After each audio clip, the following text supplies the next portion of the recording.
இப்போக்கு யானே பகவானின் நாம சந்நிதி கொஞ்ச நேரம் முன்னாடி சில ஸ்லோகங்கள்லாம் சொன்னேன். உண்மையாக அதோடைய அர்த்தம் தெரிஞ்சு தான் நம்ம சொன்னோமா?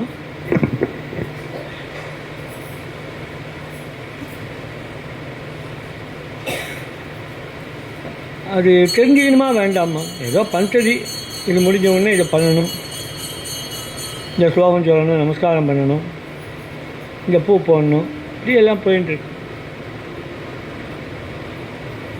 இது ரொம்ப சாதாரண பஞ்சதி.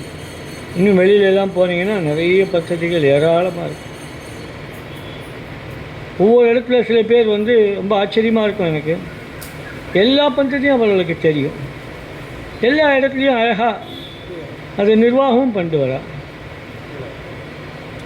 ஆனால் அதோடைய உண்மையான அர்த்தம் தெரிஞ்சு பண்ணுறோமா அப்படின்னு நம்ம கேட்டுக்க வேண்டிய கட்டாயம் ஒரு நேரத்தில் வரும். எல்லா நேரத்தையும் வரலன்னாலும் ஒரு நேரத்தில் வரும்.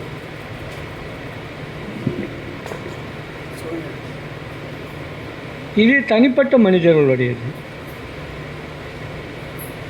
இப்போ இந்த ஸ்தாபனம் இருக்குது. இப்போ நான் பேச போகிற விஷயம் இப்போ உங்களுக்கெல்லாம் இது அவசியம் தெரிஞ்சாகணுன்ற அவசியம் இல்லை, தெரிஞ்சாகணுன்ற அவசியம் இல்லை. அப்படியே நான் சொன்னாலும் மனசு ஒன்றும் அதில் ஒன்றும் போயிட போகிறது.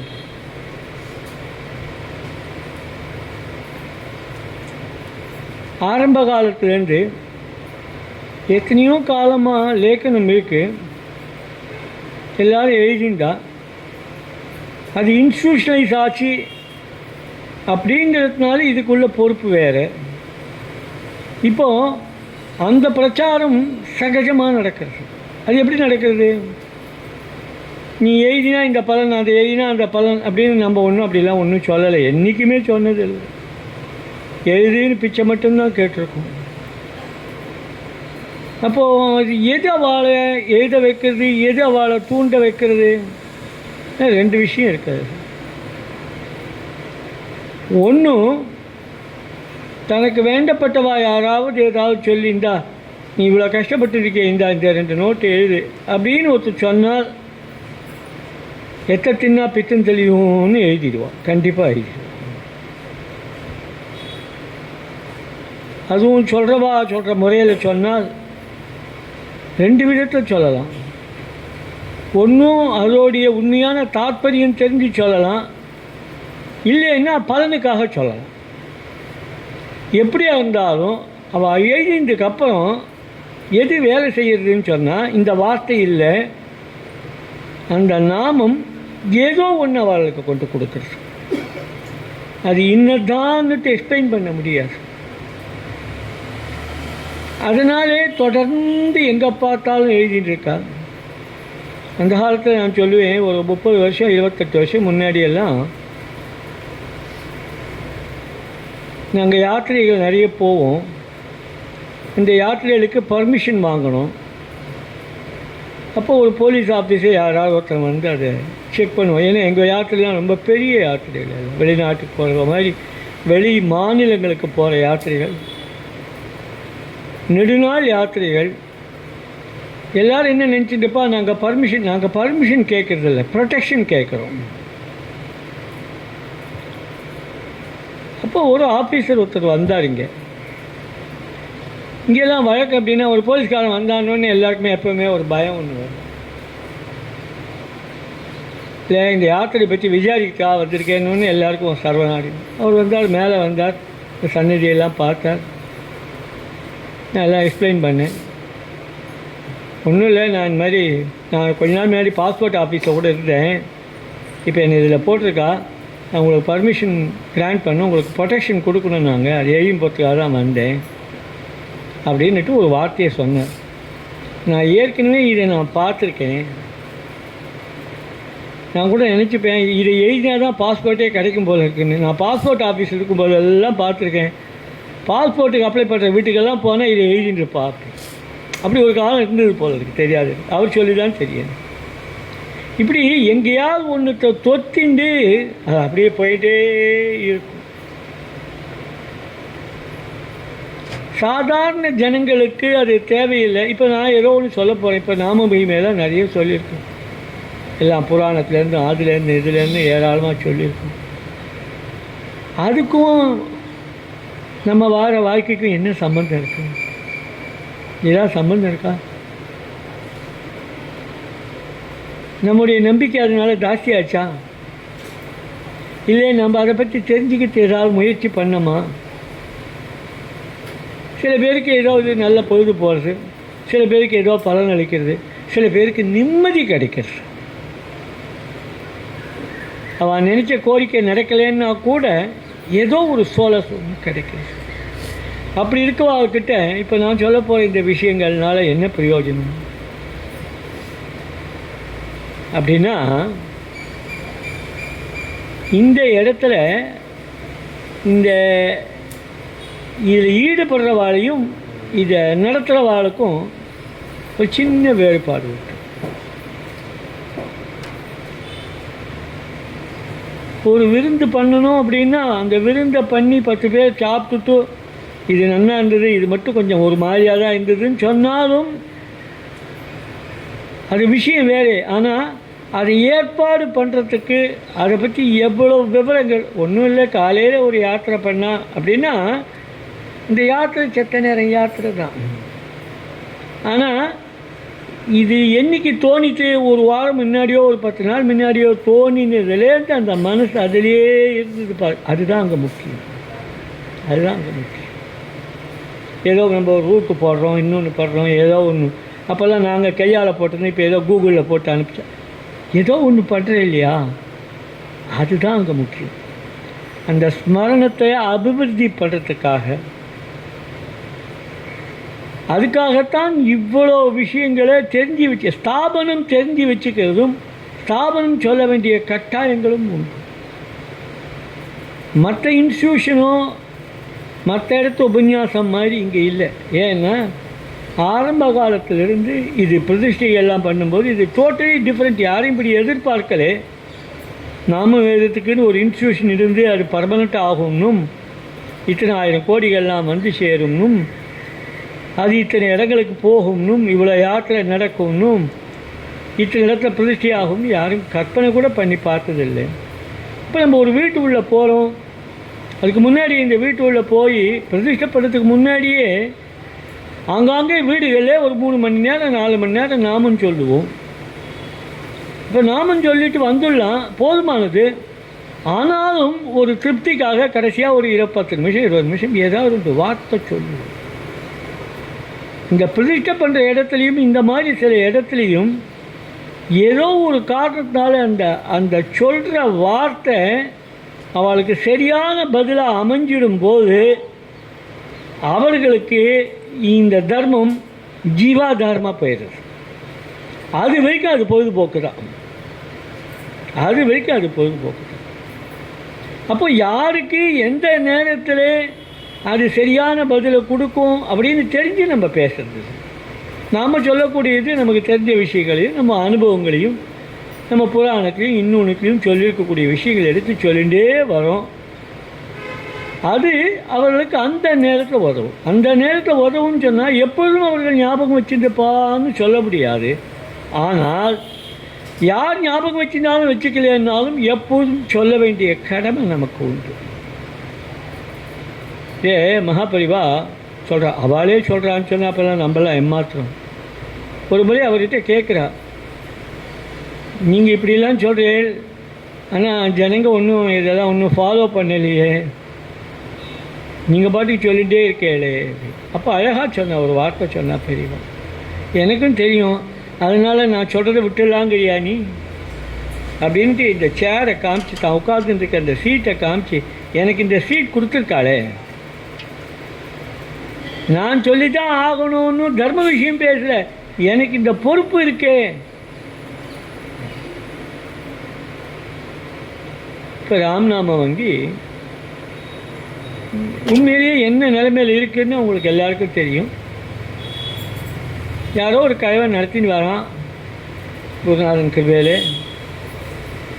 பின்னாடி எல்லாரும் சொல்கிறா நடக்கும், பிரமாதமாக நடக்கும், ஆனால் யாரும் வந்து சேரலாம். யாரும் வந்து யாரும் வந்து சேரலை அப்படிங்கிறதுனால எதையும் நிறுத்த முடியாது. இன்னைக்கு காத்தாலே ஒரு யாத்திரை நடக்குது, சந்தோஷம். அடுத்த வாரம் பாருங்க, ஒரு பெரிய யாத்திரை, ரத யாத்திரை ஒன்று நடக்கிறது. ஸ்ரீரங்கத்துலேருந்து கோயம்புத்தூர் போகிறேன். கோயம்புத்தூர் போய் அங்கே ஒரு 2 மணி நேரம் நாமம், 2 மணி நேரம் நாமம் சொல்கிறதுக்கு இங்கேருந்து ஒரு பெரிய யாத்திரை போகிறோம். அப்போ அந்த 2 மணி நேரம் போனதுனால என்ன பலன்றது கிடையாது. இப்போ ஏற்பாடு பண்ணிட்டு இருக்காளியா, இப்போலேருந்தே இந்த யாத்திரை. ராமநாம வங்கி பலவிதமான காரியங்களை பண்ணியிருக்கு. இன்னதுன்னு சொல்ல முடியாது, கவுண்ட்லெஸ்ன்னு சொல்லலாம், அவ்வளோ இருக்குது. அதனால் இப்போ என்னுடைய நிலைமை என்னென்னா, யாராவது ஒரு 10 அடி நடந்தால் கூட இந்த 10 அடி நடந்ததுக்கு இன்ன காரணங்கள் இருக்குது, இதோடைய பெருமை இது. நீ ரத யாத்திரை பண்ணுறியா, நீ அதை பண்ணு. நீ பிரதிஷ்டப்படுறியா, நீ இதை பண்ணு. நீ லகு பிரதிஷ்டப்படுறியா, அதை பண்ணு. அப்புறம் இங்கேருந்து போய் எல்லாருக்கும் நீ நீ நீ உங்கள் வீட்டில் தான் வச்சுருந்தேன், உங்கள் வீட்டில் வச்சுருந்து நீ வரைக்கும் போட்டு இந்த போகாது, வரவாளுக்கெல்லாம் கொடு, இந்த பவித்திர மாலை போடு, எல்லாரையும் யாரையும் விடாது. அப்போ பிரச்சாரம் அடுத்த லெவலுக்கு போயிடுச்சு. இதே நம்ம பண்ண வேண்டிய கட்டாயம் நமக்கு ஏற்பட்டு. இதில் 2 காரியம் இப்போ எடுத்துட்டு. பொதுவாக ராமநாம வங்கியை ரொம்ப இணைஞ்சிருக்கவா கூட பொதுவாகவே எல்லா காலத்தையும் எழுதுறவா வேறையாக இருப்பா, நாமம் சொல்கிறதுக்கு ஈவெண்ட்டில் வரவா வேறையாக இருப்பா. இப்போ எல்லாம் தான் எழுதுறவாளாகவும் இருக்கா, கலந்துக்கிறவாளாகவும் இருக்கா. அந்த காலத்தில் அப்படி இருக்காது. நாமம் சொல்கிறதுக்குன்னு வரவா வேறு, எழுதுறவா வேறு. அப்புறம் யாத்திரைக்குன்னு தனியாக கொஞ்சம் பேர் இருப்பா, அவர்கள் யாத்திரைக்கு மட்டும்தான் வருவாங்க. அப்படி தான் இருக்குது, இனிமேலும் அப்படி தான் இருக்கும். அதெல்லாம் ஒன்றும் மாறாது. அவரவர்களுக்கு எது பிடிக்குமோ அதை செஞ்சுட்டுருப்பான். இதில் 2 விஷயம் நம்ம எடுத்துகிட்ருக்கோம். ஒன்றும் என்னுடைய கவலை என்னன்னு கேட்டால், ஒரு யாத்திரை போயிடுறா, இல்லை ஒரு புஷ்பம் போட்டுடுறா, நாமமே போதும்னு சொல்கிறோம். அதுக்குள்ள விஷயங்கள்லாம் தயார் பண்ணி வச்சுருக்கோம். நாளை பின்னே திடீர்னு யாராவது உள்ளே பூந்து, இது என்ன பைத்தியக்கார வேலை, இதில் என்ன இருக்குது அப்படின்னு கேட்டால் அவனுக்கு பதில் சொல்ல தெரியணுமே. அதை எப்படி கற்றுக் கொடுக்குறது? பண்ணி வச்சுருக்கா, எல்லாம் தயார் பண்ணி வச்சுருக்கா, புஸ்தமாக போட்டு ரெடி பண்ணி வச்சுருக்கா. சுந்தர மாமா அவ்வளோ வச்சுருக்கா. ஆனால் பொறுமை இருக்கணுமே, யாராவது பார்க்கணுமே, கேட்கணுமே. ஆயிரக்கணக்கான உபன்யாசங்கள்லாம் சேர்த்து வச்சுருக்கா, கேட்கணுமே. அதுவும் இந்த காலத்தில் யாரும் இன்னொருத்தர்கிட்டே எதையும் தெரிஞ்சுக்கணுன்ற ஆசைப்படுறதே இல்லை. எல்லாம் எனக்கு தெரியும், சகலமும் தெரியும், இந்த சுபாவம். அப்படி இல்லைங்கிறதுக்கு ஒரு உதாரணம் சொல்கிறேன். இப்போது நான் ஒரு பக்கம் அதுக்குள்ள பிரமாணங்களை இன்னும் கொஞ்சம் சேர்த்துட்ருக்கேன், தேவைப்படுங்கிறதுக்காக. இப்போ தான் ரெக்கக்னிஷன். இன்றைக்கி பார்த்தேன், 2-3 இடத்துலேருந்து பார்த்தேன், அந்தந்த சத்சங்கங்களில் பார்த்தேன். அந்தந்த சத்சங்கங்கள் நாமத்தை சார்ந்து நடக்கிறது. நாமம் சொல்லணும், நாமம் வசத்தின்னு சொல்ல, ஆனால் நாமம் சொல்கிறதில்லை. இன்னொரு இடத்துல ஒரு சத்சங்கத்தில் இப்போ பார்த்தேன், எப்போவோ ஒரு உபன்யாசம் யாரோ பண்ணின உபன்யாசத்தை போடுறா. எந்த மாதிரி இருக்குதுன்னு பார்ப்போம். அந்த உபன்யாசம் இதில் சொல்கிறா, குரு மகிமை சொல்கிறா. இந்த இப்போது இது இல்லையா, குரு பூர்ணிமா இல்லையா, அதை ஒட்டி பழசு எடுத்து போடுறான். குரு மகிமை சொல்கிற இடத்துல அவர் பேசுறது எப்படி இருக்குதுன்னு சொன்னால், பகவானே வேண்டாங்கிற அளவுக்கு இருக்கு. நீ குருவை நினச்சிக்கோ, குரு என்ன பேசினாரோ அதை நினச்சிக்கோ, குரு எப்படி இருப்பாரோ அதே மாதிரி இருந்துக்கோ, எப்போதும் அதையே நினச்சிட்டு. இது என்ன வார்த்தை? குருங்கிறவர் எதுக்காக? எப்பொழுதும் எந்த நேரத்திலையும் பகவானை காண்பிக்கிறது தான் குருவோடைய பிரதானம். அந்த வார்த்தைகள் எந்த வார்த்தைகள்னு பார்த்தா, கீதையில் கிருஷ்ணன் என்ன சொன்னானோ அதை அப்படியே இங்கேக்கு ஆக்கிக்கிறான். அப்படி ஆயிடுமா? குரு பூர்ணிமா அன்னைக்கு ஏதோ அவவா தங்களுக்கு தெரிஞ்ச குருவை போய், அது இல்லை விஷயம். எல்லாரும் வியாசாச்சாரியாரை தான் ஆசிரிச்சார். வியாசருக்காக தான் அது. அந்த வியாசரை மனசில் வச்சுட்டு யார் நமக்கு கூட இருக்காளோ அவளை போய் ஒரு பெரியவாளை பார்க்குறது ஒரு நமஸ்காரம் பண்ணுறது. ஆனால் உண்மையிலேயே அவளை நமக்கு வியாசருக்கு பண்ணுற நமஸ்காரம். இதை தெரிஞ்சுக்கணும். ஏன் வியாசரை பற்றி தெரிஞ்சுக்கணும்? ஏன்னா அடிப்படையான வேதம் இருக்கு இல்லையா, அந்த வேதத்தை பகுத்தவர் அதை யாரும் ஆராய மாட்டா அப்படிங்கிறதுக்காக புராணங்களையும் மகாபாரதம் 5வது வேதம்னு சொல்கிற மகாபாரதத்தையும் எழுதி நம்மளெல்லாம் இந்த வழிக்கு கொண்டு வந்தது வியாசர். வியாசர்னா யாரோ நினச்சிடக்கூடாது. வியாசாய விஷ்ணு ரூபாய, பகவானே வியாசராக அவர் இந்த வேதத்தெல்லாம் பிரித்தார்னு சொல்கிறோம் இல்லையா. இப்போ அது சம்பந்தமாக நம்ம நிறைய புஸ்தகங்கள்லாம் போட்டிருக்கோம். நிறைய நாம மகிமை இன்னதுன்னு இல்லை, அவ்வளோ கொட்டி வச்சிருக்கலாம். சித்தாந்தம் தவிர பல பாஷைகள்லேருந்து எடுத்து போட்டு வச்சுருக்கோம். தொடுவார் கிடையாது. அது என்னன்னு கூட தொட்டு பார்க்க மாட்டேன். ஒரு 2 பக்கம் அது படித்தா ஒரு வேளை ஒரு சாந்தி கிடைக்கலாம். ஆனால் படிக்க மாட்டான்.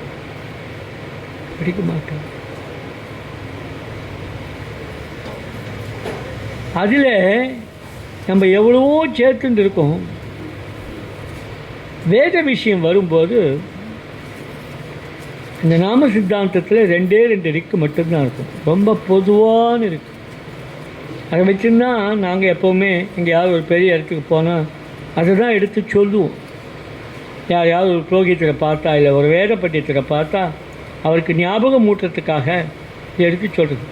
ஆசிய ஜானந்தோ நாம சித் ஜனக ஆசிய கீரையோ ஜனாசக ஜனன் சர்வாளுக்கும்னு அர்த்தம், எல்லாருக்கும்னு அர்த்தம். வேதத்தை சொல்லும்போது எல்லாருக்கும் சொல்ல முடியாது. அந்த நாமத்தை சொல்லும்போது சர்வாளுக்கும்னு சொல்லும். இதை வேதம் சொல்லியிருக்கு அப்படிங்கிறது தான் இந்த இடம். இதை தான் எடுத்து போதேந்திராவிற்கு நாம சித்தாந்தத்தில் காமிக்கிறார். அது எனக்கு ரொம்ப நாளுக்கு முன்னாடி ஒரு ஆசை ஒன்று. அவரே போதேந்திரார் சொல்லும்போது நான் பிரமாணமாக சில ரிக்குகளை கொடுக்குறேன், நிறைய கொட்டி கிடக்குன்னு சார். இன்னொரு இடத்த சொல்லும்போது நான் இதோடு நிறுத்திக்கிறேன், விரும்பி கஞ்சி நான் மேலே எழுதலை, அவ்வளோ பிரமாணங்கள் இருக்குது வேதத்தில். இதிகாசத்துலேயும் புராணத்திலையும் இருக்கிறது வேத விஷயம்தான்னா கூட நேரடியான வேதம்னு சொல்ல முடியாது. நேரடியான வேதம் இப்போ இந்த அம்மாவுக்கு என்ன தேவை, நான் எடுத்து வச்சேன்னு என்ன தேவை, ஆனாலும் எடுத்து வச்சான். கொஞ்ச நாள் முன்னாடி ஒரு முயற்சி பண்ணேன், இவ்வளோ புஸ்தகம் போட்டுருக்குமே, நேரடியாக வேதத்துலேருந்து இருக்க பிரமாணங்களை போட்டு ஒன்று தயார் பண்ணுவோமே அப்படின்னு ஆரம்பித்தோம். நிறைய வைதிகாலை பார்த்தேன், நிறைய பண்டிதாலை பார்த்தேன். கொஞ்சம் எடுத்து கொடுங்களேன்ட்டு என்னமோ தெரியல, யாரும் எடுத்து கொடுக்கல. அப்போ சில பேர் சொன்னால் அவள் அத்தியனம் பண்ணியிருக்காள வழி அர்த்தமே தெரியாது. நான் அப்படி சொல்ல தயாராக இல்லை. ஒருவேளை இதை கொடுத்துட்டாக்கா தன்னை யாரும் கூப்பிட மாட்டாளோ, வெறும் நாமும் சொல்லிட்டு விட்டுருவான்னு நினச்சின்னு விட்டாலோ, அது காரணம் தெரியல. எடுக்கலை. ஒரே ஒருத்தர் மட்டும் கிடைச்சார், ரொம்ப உயர்ந்த பாத்திரம், இங்கே தான் இருந்தார். உங்களுக்கு தான் தெரிஞ்சிருக்கும், மல்லிகார்ஜுன சுவாமிகள்னு பேர், பண்டிதர். நல்ல காலத்துக்கு அவர் கொஞ்ச நாள் பாடசாலை நடத்தினார். நம்ம முரளிதர சுவாமிகள்கிட்ட கொஞ்ச நாள் ஆஸ்தானமாக இருந்தார். அவரை கேட்டுட்டேன், நீங்கள் கொஞ்சம் தயவுசெய்து எடுத்து அவசியம் பண்ண வேண்டிய காரியம் நான் பண்ணுறேன் உனக்கு அப்படின்னார். அது என்ன காரணம்னு தெரியல. திடீர்னு இங்கேருந்து ஹிமாலயாஸ் போனார். போனவர் சன்னியாசம் வாங்கிட்டார், அங்கேயே இருந்துட்டார், வரல. அதனால் அந்த பணி நின்று போச்சு. நான் இப்போ வேலை வெட்டி இல்லாமல் சும்மா தானே உட்காந்துருக்கேன்.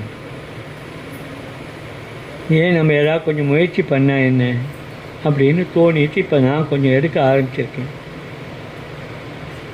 எடுக்க ஆரம்பித்ததில் இதை மட்டும் புரிஞ்சுக்கோங்க போதும். அது புஸ்தகம் வரப்போகிறது, தயார் பண்ணிட்டு இருக்கேன். நேரடியாக வேதத்துலேருந்தும் உபனிஷத்துலேருந்தும் ஏற்கனவே இருக்கு இல்லாமல் உபனிஷத்துலேருந்து 2 உபனிஷத்து எல்லாருக்கும் தெரியும். கலிசந்தர்ண உபனிஷத்து, ராமதாபினி உபனிஷத்து. இதை வச்சுருந்தா ஹரே கிருஷ்ணா மந்திரம் சொல்கிறது எல்லாம் சகஜமாக நடக்கணும். அது இல்லாமல் இருக்கு, அதெல்லாம் பிரமாணம் எடுக்கலாம் அப்படின்னு ஒரு ஆசை. நாளைக்கு இப்படி ஒரு காரியம் வெறும் ராமநாமத்தை சொல்லி பண்ணியிருந்தாலே என்ன பிரமாணம்னு நாளைக்கு யாராவது எங்கேயாவது கேள்வி கேட்கும்போது இதோ இருக்குது. எப்படி நம்மக்கிட்ட ரசோதயம் இருக்கோ அதை போல் நம்ம ஒன்று தயார் பண்ணணும் அப்படின்னு அது எனக்கு ஆசை. எடுத்து கொஞ்சம் பார்த்துட்டேன். அதில் நிறைய கிடைச்சிருக்கு. நான் அதை பற்றிலாம் சொல்ல போகிறதில்ல. ஆனால் அதில் ஒரு அபூர்வமான விஷயம் கிடைச்சி அதை மட்டும் உங்களுக்கு சொல்கிறேன். ஆதிசங்கரர் விஷ்ணு சமஸ்தபாம பாஷ்யத்தில் 4 வார்த்தையிலே நாம் சித்தாந்தம் பண்ணோம்.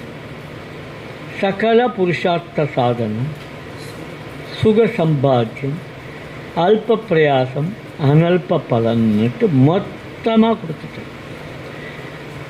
சகல புருஷார்த்த சாதனம்னு சொல்லும் பொழுதே உனக்கு வாதி வைக்க இருந்தாலும் சரி, உனக்கு கல்யாணம் ஆகலை இருந்தாலும் சரி, உன் வீட்டில் குடும்ப கஷ்டம் இருந்தாலும் சரி, நீ வாழத்துக்குள்ளதாக இருக்கும், உனக்கு பணம் தேவை, இன்னொன்று தேவை, உனக்கு சுகம் தேவை, எதுவாக இருந்தாலும் பகவான் நமக்கு ஒன்று அர்த்தம். அவ்வளோதான் அர்த்தம். புருஷார்த்த சாதனை நீ வாழறதுக்கு உனக்கு வேண்டிட்டு சகலத்தையும் கொடுக்கும். மறுமையை பற்றி பேச்சில்லை, இம்மையை பற்றி பேச்சு அப்படின்னு சுலபமாக கொடுத்தார். இப்போது இங்கே நான் இந்த வேதத்தை தேடிட்டு இருக்கும்போது கிடைச்சதில் ஒரு அபூர்வமான விஷயம் என்னென்னா, 4 வேதத்துலேருந்தும் எடுக்கணும்னு முயற்சி பண்ணேன். எடுக்கும்போது ஒன்று பளிச்சுன்னு ஒன்று தெரிஞ்சது. ஒரு வார்த்தைகளே பெரியவாள்லாம் எழுதியிருக்காங்க அந்த காலத்தில். அது கிடைச்சது. அது என்னென்னா, ரிக்வேதம் என்ன பண்ணுறதுன்னு சொன்னால் நாமந்தான் சித்தாந்தத்தை உறுதிப்படுத்துறது அப்படின்னு சொல்கிறேன். ரிக்வேதம் நாமந்தான் அப்படிங்கிறத உறுதிப்படுத்துறது ரிக்வேதம். யஜுர்வேதம் என்ன பண்ணுறது அப்படின்னா, யஜுர்வேதம் தான் அந்த சித்தாந்தத்தை ப்ராக்டிக்கல் அப்ளிகேஷன் பண்ணி காண்பிக்கிறதுங்கிறா. தெரிஞ்சோ தெரியாமலோ இதை நான் ஒருத்தர்கிட்ட டிஸ்கஸ் பண்ணேன். அவர் எழுதி கொடுத்துருக்கார். அவர் எழுதி கொடுத்ததில் ராமநாமம் வங்கி இப்போ என்ன பண்ணிட்டு இருக்கோ இந்த வேள்வி வேதத்தினால் ஒப்புக்கொள்ளப்பட்டது அப்படின்னு கிளியராக எழுதி கொடுத்துருக்கார். Practical application. எல்லாரையும் கூப்பிடு, எல்லாருக்கும் கொடு, இன்க்ளூடிங் லேகனம். நான் இன்டோனிங்கை பற்றி பேசினேன். அந்த இன்டோனிங்கை பற்றி வந்திருக்கு. மௌனமாக நாமம் எழுதுறதுக்குள்ள பலன் அப்படி வந்திருக்கு. நம்ம தெரியாமே எழுதிட்டு இருக்கோம். எல்லாம் கிடைச்சிருக்கு, ஆச்சரியமாக கிடைச்சிருக்கு. Yajurveda practical application. சாமவேதம் என்ன பண்ணுறதுன்னு கேட்டார். சாமவேதம் நாமத்தை ஜபமாக பண்ணிட்டு நாமமே சொல்லுன்னா அவளுக்கெல்லாம் போர் அடிச்சு போயிடும். அதனால் கொஞ்சம் ஸ்துதிகளும் இருக்கட்டும், கொஞ்சம் ராகத்தாளம் இருக்கட்டும், கொஞ்சம் ஸ்துதியும் இருக்கட்டும்ன்ட்டு நாமத்தை கொண்டு கொடுத்ததுங்கிறார். ரொம்ப ஆச்சரியமாக இருந்தது, ரொம்ப சந்தோஷமாக இருந்தது, கேட்கறதுக்கே ரொம்ப சந்தோஷமாக இருந்தது. அப்புறம் ஆதரவண வேதம் என்ன பண்ணுறதுனா, இதில் எல்லாம் இந்த வார்த்தைக்கே வரல, சித்தாந்தத்துக்கும் வரல, ப்ராக்டிக்கல் அப்ளிகேஷனுக்கும் வரல. நீ பாடுறியோ பாடாமல் இருக்க அதை பற்றி அது கவலைப்படல. அது சொல்கிறது நாமந்தான்.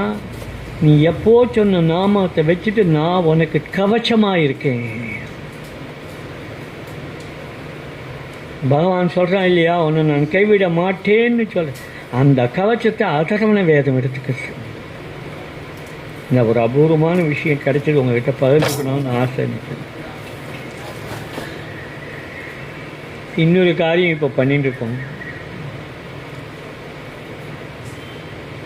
இப்போ வரக்கூடிய பிரார்த்தனைகள்லாம் பார்க்கும்போது மனசு ரொம்ப சாஞ்சல்யமாக இருக்கு, ரொம்ப சாஞ்சல்யமாக இருக்கு.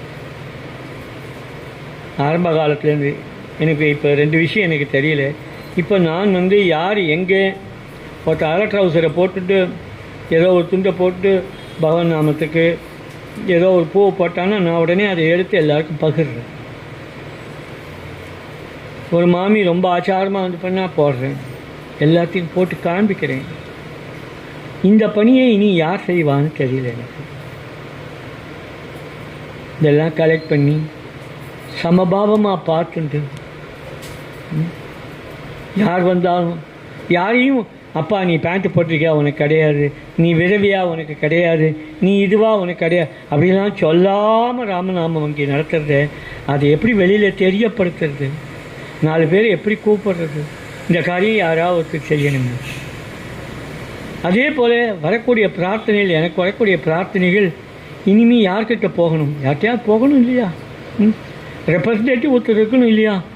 அந்த ரெப்ரசன்டேட்டிவாக இருந்து அது கோரிக்கை பெட்டியெல்லாம் போட்டிருக்கேன், சரி, இருந்தாலும் அவர்களுக்கு சில பேருக்கு பகிர்ந்துக்கணும்னு நினைக்கிறா இல்லையா?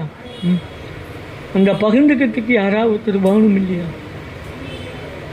இப்போ வரக்கூடிய பிரார்த்தனைகள்லாம் ரொம்ப வினோதமான பிரார்த்தனைகளாக இருக்குது, என்னால் நினச்சி கூட பார்க்க முடியல. அந்த காலத்துலேருந்து பிரார்த்தனைகள் உண்டு. அந்த காலத்து பிரார்த்தனைகள்லாம் ஒரு வித்தியாசமாக இருக்கும்.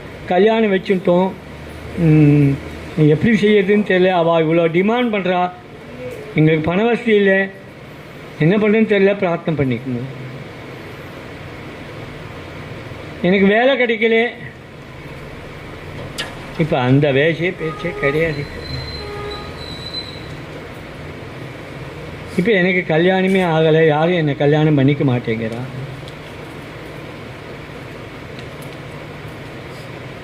ஒரு பொண்ணு எனக்கு எழுதுறது, பிரார்த்தனையில் வைக்க சொல்லி எழுதுறது, அவள் அம்மா வந்து ரொம்ப தொந்தரவு பண்ணுறாளாம், கல்யாணம் பண்ணிட்டு ஆகணும்ன்ட்டு.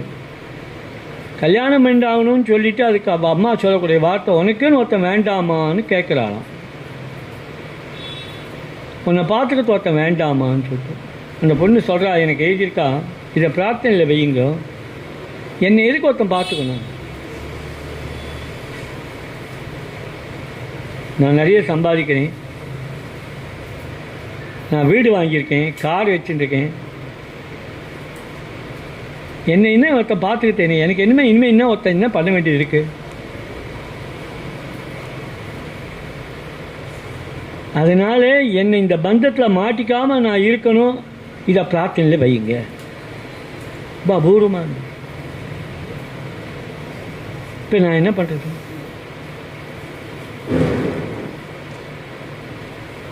வினோதமான பிரார்த்தனைகள். இப்படிப்பட்ட குழந்தைகளுக்கு அந்த காலத்தில் சொன்னதை நான் ஸ்மிருதி எடுத்து சொல்லி, ஒரு குடும்பம்னு இருந்தான்னா அந்த ஸ்ரீங்கிறவ அவள் தாசி, வேலைக்காரி, அவள் தான் மந்திரி அப்படின்னு அவளுக்குன்னு சில ரோல்ஸ் இருக்குது. இவ்வளோ ரோல்ஸையும் நான் சொன்னால் இந்த குழந்தை ஒத்துக்குமா?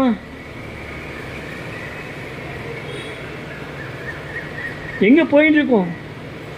30-35 வருஷம் முன்னாடி எப்படி இருந்ததுன்னு சொன்னால், அதுக்கு முன்னாடி இருந்த காலம் வேறு. 35 வருஷம் முன்னாடியிலேருந்தே என்னென்னு கேட்டான்னா, மாமா கிடையாது, அத்தை கிடையாதுன்னு ஆச்சு. எல்லாம் சிங்கிள், சகோதரர் கிடையாது, சகோதரன் கிடையாது, எல்லாம் ஒத்தையே ஆச்சு. இப்போது மேரேஜ் இந்த இன்ஸ்டியூஷனே போயிடும் போல இருக்கு, குடும்பங்கிறதே இருக்காது போல இருக்கு. நான் என்ன சொல்ல வரேன், இது ஏதோ நியாயமாக இருக்கலாம், 1000 பேச்சு பேசலாம், கொஞ்சம் நினச்சி பாருங்க. இப்போ 30 வருஷத்துல அத்தை இல்லாததும் மாமா இல்லாததையும் கண்ணால் பார்த்தா மாதிரி, நாளைக்கு குடும்பம் இல்லைன்னா அந்த சொசைட்டி என்ன ஆகும்?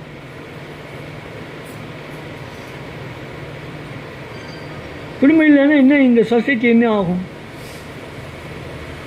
அதனால நம்ம இந்த நாமம் சொல்கிறவா, இந்த நாமம் எழுதுகிறவா அப்படின்னும் ஏதோ நம்ம கொஞ்சம் பேர் ஏதோ நம்ம ஒரு செல்ஃபிஷாக நமக்கு என்ன கிடைக்கும்னு பார்க்குற வேலை இல்லை. இப்போ பார்க்குற வேலை இல்லை, பியாண்ட் தட் போகணும், பியாண்ட் தட் போகணும். இப்போ வந்த பிரார்த்தனையிலே அன்றைக்கி சொன்னா இல்லையான்னு தெரியல, ஒருத்தர் எழுதுகிறார். அப்போ எப்படி இருக்குது நிலைமை, எப்படி இருக்குதுன்னு பார்த்துக்க. நீங்கள் எனக்கு 78 வயசாகுது, எனக்கு ஒரு சர்ஜரி பண்ணணும், எனக்கு சர்ஜரி பயப்படுறேன், எனக்கு வேண்டாங்கிறேன். நான் இத்தனை வயசாக எடுத்து நான் பாட்டுக்கு இருக்கேன் அப்படிங்கிறேன். என்னுடைய வீட்டு உள்ளே இருக்க உள் மனுஷாலும் சரி, வெளியிலேருந்து வரவாலும் சரி, அவ்வளோ பேரும் என்னை எப்படியாவது கொண்டு வந்து ஹாஸ்பிட்டலில் சேர்த்துடணும்னு நினைக்கிறா. நீங்கள் பிரார்த்தனை பண்ணிக்கோ, ஒன்றும் எனக்கு சர்ஜரி இல்லாமல் குணமாகணும், இல்லைன்னா நான் போயிடணும்.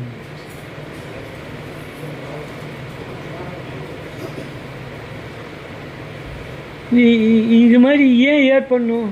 இந்த மாதிரி ஏன் ஏற்படணும்? குடும்பங்கிறது இல்லை, யாரையும் பார்த்துக்க தயாராக இல்லை. இன்னொருத்தர் நம்ம பெரியவர் வந்தார், இன்றைக்கி வந்து காலையில் கதறினார் என்கிட்ட. வெளிப்படையாக சொல்கிறேன், இன்றைக்கி அவர் இருக்கிறதுனாலே பிரமாணம் சொல்கிறேன். அந்த மாதிரி ஏதோ இங்கே தான் இருந்தார், சந்தோஷமாக இருந்தார், ஏதோ போனார், எங்கேயோ கொண்டு போனார். எல்லாம் சீனியர் சித்திரத்துவம், நல்லா சாப்பாடு, டைனிங் டேபிள், அப்படிலாம். ஆனால் காலையில் வந்து சொல்கிறேன், நாமும் போயிடுச்சு, எனக்கு இங்கே இருந்தால் நான் இந்த பக்கமாக இருக்கோம், என்னை கொண்டு அங்கே போட்டாலே கதறேன். ஆமாம், நிம்மதியாக நாமும் சொல்லியிருந்தேனே, நாமும் போயிடுது, எனக்கு நாமும் போயிடுது. எல்லாம் நன்னா தான் இருக்காங்க, எல்லாம் நன்னா இருக்கு. ஆனால் இது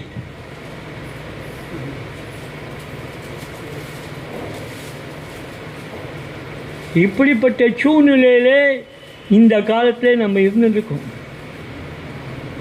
இதைதான் மகாபரிவா சொல்லும்போது அழகாக சொன்னால், எந்த சமூகம் தன்னுடைய மத நூல்களை இழக்குமோ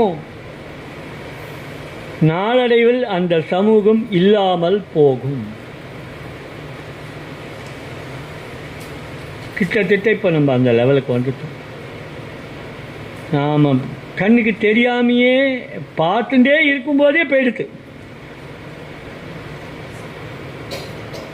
ராமநாம மங்கைக்கு பல கடமைகள் இருக்குது. எங்கள் குழந்தைகள்லாம் கூட ஒருத்தர் யாத்திரை பண்ணுறான், இன்னொருத்தர் இன்னொன்று பண்ணுறான், இன்னொருத்தர் இதோடைய தாத்பரியங்களையும் இதோடைய உள் அர்த்தங்களையும் வேதம் முழுக்க இன்னொன்றுலேருந்து எங்கே எது சொல்லியிருக்கு, எதனால் இப்படி நம்ம செய்யணும். இன்றைக்கி இந்த பூவை ஒருத்தர்கிட்ட கொடுக்குறோன்னா எந்த அடிப்படையில் கொடுக்குறோம்?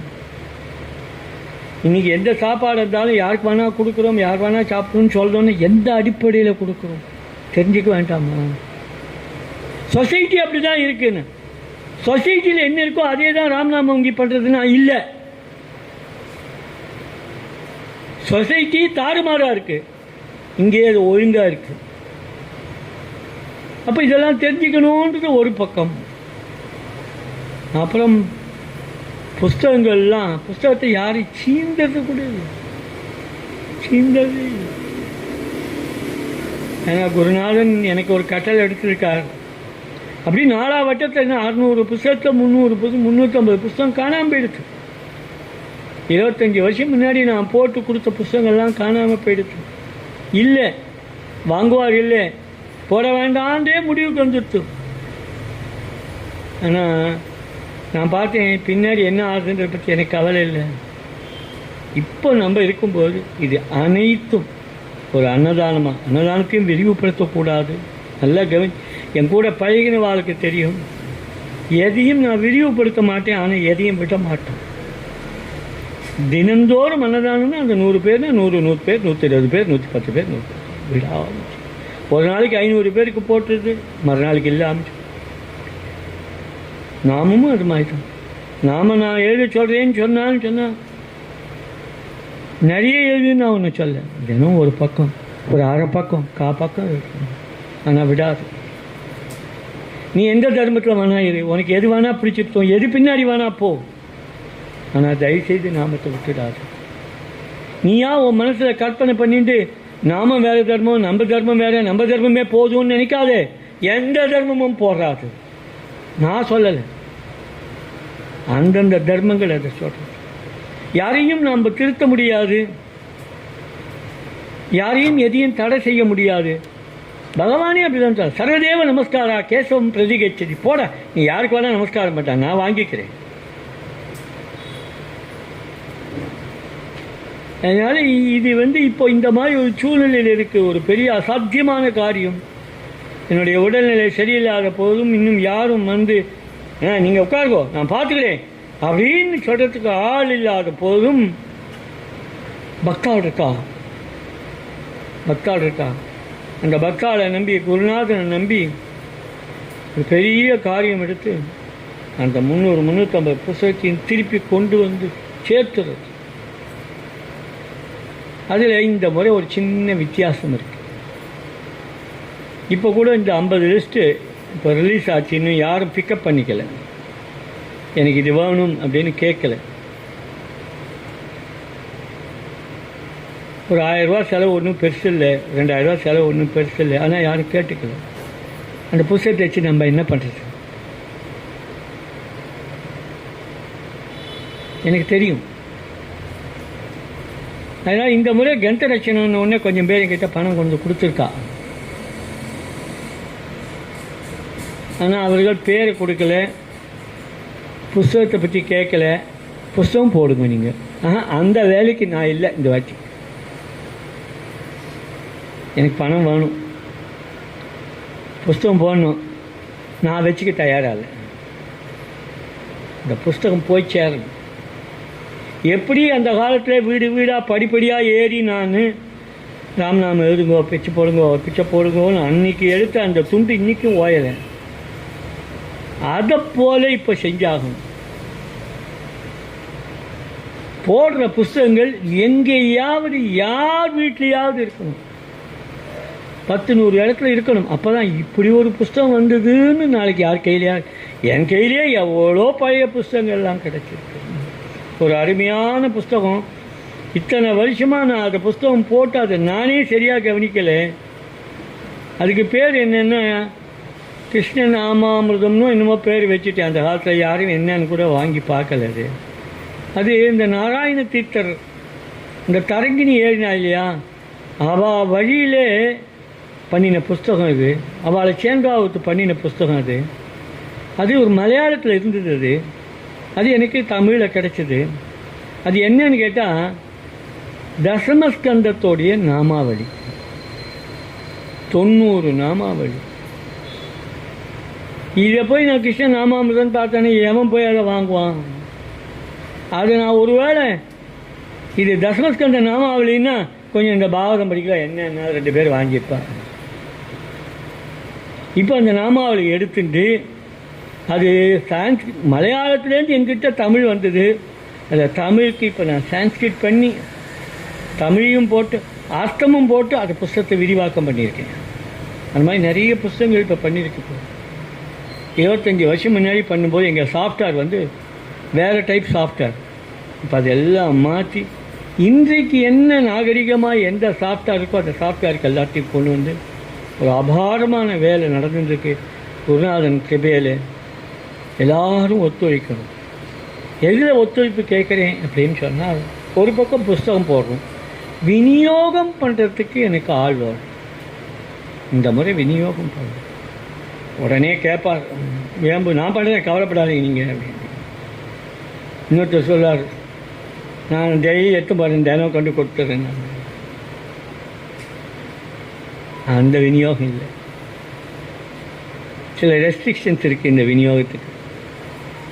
நீங்கள் இவாளை காமிக்கலாம், உதாரணமாக காமிக்கலாம். வருவா, கல்யாணத்துக்கு வருவா, ஆள் பார்த்து கொடுப்பா.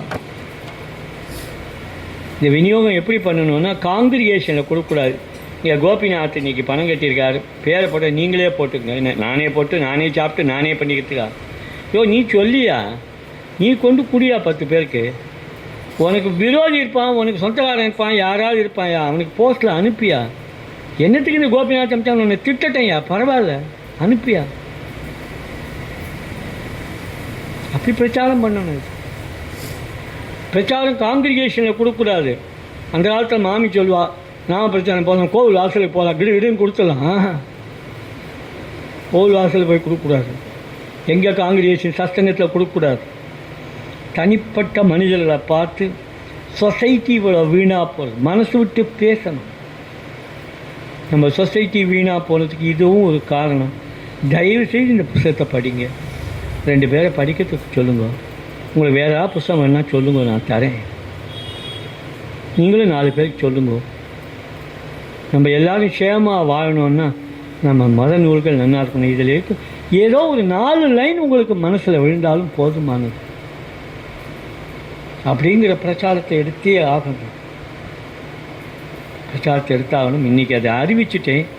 யாரெல்லாம் ஆசையாக விநியோகம் பண்ண தயாராக இருக்கேனோ, பணம் கொடுக்குறவா கொஞ்சம் பேர் இருக்கா, அந்த விநியோகத்தை முறையாக செய்யறதுக்கு 2த்தையும் கம்பைன் பண்ணி இப்போ தான் 50 புஸ்தகம் அடுத்த வாரம் வந்துடும் நினைக்கிறேன். இன்னும் தொடர்ந்து இன்னும் 300 புஸ்தகத்துக்கு மேலே போட வேண்டியிருக்கு. குருநாதன் எப்போதும் கூட இருப்பார். பகவான் நாமும் நம்மளை கைவிடாது. நம்மால் இயன்றது இந்த சொசைட்டியில் இப்போ நடக்கக்கூடிய சில விஷயத்தை ஓரளவுக்காவது தடுத்து நிறுத்த முடியும்னு நான் பரிபூர்ணமாக நம்புகிறேன். எங்கேயாவது ஒரு இடத்துல ஒரு அகல் விளக்கு ஏற்றிட்டோமானால் அந்த ஒரு அகல் விளக்கை வச்சுட்டு லட்சம் அகல் விளக்கை நம்மளால் ஏற்ற முடியும். அந்த ஒன்று எதுன்னு தெரியாது, அதை நம்ம தேடுவோம், அந்த அகல் விளக்கை நம்ம ஏற்றுவோம். ராம ராம ராம ராம